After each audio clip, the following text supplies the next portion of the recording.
بسم الله الرحمن الرحيم. مروان بن قطاية، منسق قافلة الصمود. أيها الأحبة الأكارم، قافلة الصمود تكمل سيرها نحو الحدود الليبية المصرية.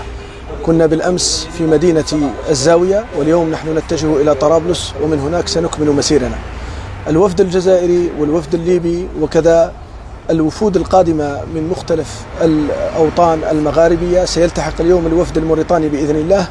وإخواننا في ليبيا الآن وأهلنا في ليبيا يحشدون الجماهير من أجل أن تلتحق بهذه القافلة.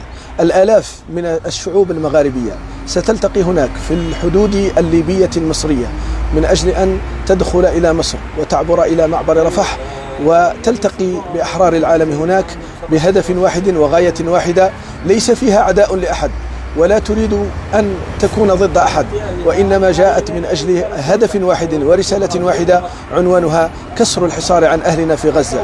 أهلنا في غزة الذين يموتون جوعا وعطشا أمام الصمت الدولي، أهلنا في غزة الذين يبادون لأكثر من 20 شهرا ولا أحد في هذا العالم يحرك ساكنا.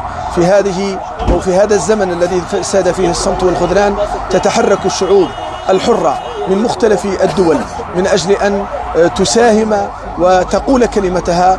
كفى لهذا الحصار عن أهلنا في غزة، كفى لهذا العدوان على الحرب أن تتوقف، على المساعدات أن تدخل لهذا الشعب من أجل أن ينقذ أو تنقذ الإنسانية في أرض غزة.